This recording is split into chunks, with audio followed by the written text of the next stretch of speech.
అందరికీ నమస్కారం. నిత్రా క్యాలెండర్ మరియు దియా స్టోర్ పాఠకులకు శుభోదయం. ఈరోజు 18వ తారీఖు సెప్టెంబర్ 2024 శ్రీ క్రోధినామ సంవత్సరం భాద్రపద మాసం వర్ష ఋతువు దక్షిణాయనం బుధవారం. ఈరోజు తిథి పూర్ణిమ ఉదయం 8:28 వరకు. తదుపరి పాడ్యమి. ఈరోజు నక్షత్రం పూర్వభాద్ర పగలు 1:08 వరకు. తదుపరి ఉత్తరాభాద్ర. ఈరోజు ద్వాదశ రాశుల వారి రాశి ఫలాలు ఏ విధంగా ఉన్నాయో తెలుసుకుందాం. ముందుగా మేషరాశి.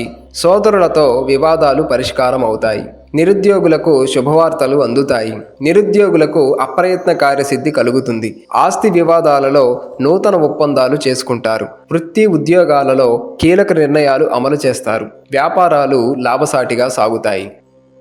తదుపరి వృషభ రాశి. రావలసిన సొమ్ము సకాలంలో వసూలవుతాయి. చేపట్టిన పనులలో ఆటంకాలు ఉన్నప్పటికీ సకాలంలో పూర్తి చేస్తారు. ఆప్తుల నుండి ఆసక్తికర విషయాలు తెలుస్తాయి. సమాజంలో మీ మాటకు విలువ పెరుగుతుంది. వ్యాపార ఉద్యోగాలు మరింత ఉత్సాహంగా సాగుతాయి. ప్రయాణాలు అనుకూలిస్తాయి.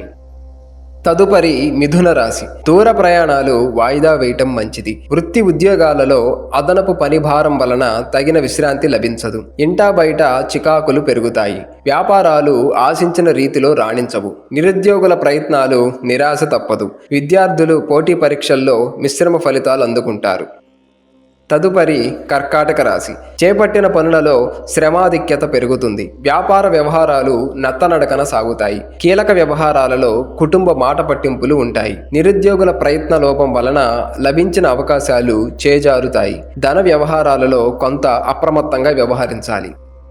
తదుపరి సింహరాశి. నిరుద్యోగులకు నూతన అవకాశాలు అందుతాయి. చేపట్టిన వ్యవహారాలలో విజయం సాధిస్తారు. మిత్రులతో చర్చలు ఫలిస్తాయి. వ్యాపారాలలో నష్టాలు భర్తీ అవుతాయి. గృహమున సంతాన శుభకార్యములు నిర్వహిస్తారు. అవసరానికి చేతికి డబ్బు అందుతుంది. ఉద్యోగాలలో సమస్యల నుండి బయటపడగలుగుతారు.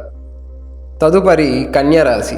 రావలసిన ధనం చేతికి అందుతుంది. కుటుంబ సమస్యలు పరిష్కార దిశగా సాగుతాయి. నూతన వస్తు వాహనం కొనుగోలు చేస్తారు. సంఘంలో గౌరవ మర్యాదలు పెరుగుతాయి. నూతన కార్యక్రమాలు ప్రారంభిస్తారు. ఆప్తుల నుండి అరుదైన ఆహ్వానాలు అందుతాయి. వృత్తి ఉద్యోగాలలో ఉత్సాహకర వాతావరణం ఉంటుంది.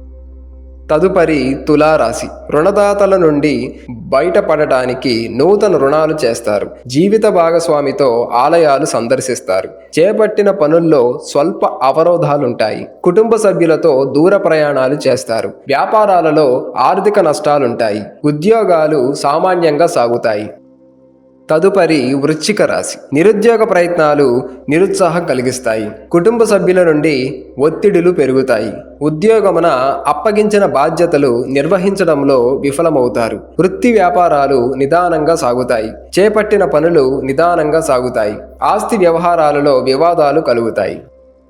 తదుపరి ధనుస్సు రాశి. సంఘంలో ప్రముఖుల నుండి విశేషమైన సహకారం లభిస్తుంది. వివాదాలకు సంబంధించి కీలక సమాచారం అందుతుంది. వ్యాపారస్తులకు నూతన పెట్టుబడులు అందుతాయి. మిత్రుల సహాయ సహకారాలతో కొన్ని పనులు పూర్తి చేస్తారు. ఉద్యోగాలలో తెలివిగా సమస్యల నుండి బయటపడగలుగుతారు. తదుపరి మకర రాశి. వ్యాపారాలు మరింత మందగిస్తాయి. ఉద్యోగులకు సహోద్యోగులతో మనస్పర్ధలు కలుగుతాయి. ఆధ్యాత్మిక సేవా కార్యక్రమాలలో పాల్గొంటారు. కుటుంబ వాతావరణం చికాకు కలిగిస్తుంది. వృధా ఖర్చులు పెరుగుతాయి. ప్రయాణాలలో వాహన ఇబ్బందులుంటాయి. నూతన రుణ ప్రయత్నాలు కలిసిరావు. తదుపరి కుంభరాశి. ఇంటా బయట కీలక నిర్ణయాలు అమలు చేస్తారు. వృత్తి వ్యాపారమున వ్యవహార అనుకూలత కలుగుతుంది. కొన్ని సంఘటనలు గుర్తు చేసుకొని బాధపడతారు. ఉద్యోగస్తులకు నూతన అవకాశాలు లభిస్తాయి. ఉద్యోగమున అనుకూల మార్పులు ఉంటాయి. గృహోపకరణాలు కొనుగోలు చేస్తారు. తదుపరి మీనరాశి. ఆధ్యాత్మిక చింతన పెరుగుతుంది. సన్నిహితుల నుండి వివాద విషయమై కీలక సమాచారం అందుతుంది. ఉద్యోగాలలో శ్రమకు తగిన ఫలితం ఉండదు. చేపట్టిన పనులు నిదానంగా సాగుతాయి. కొన్ని విషయాలలో తొందరపాటి నిర్ణయాలు తీసుకోవడం మంచిది కాదు. సంతాన శుభకార్యాలు ప్రస్తావన వస్తుంది.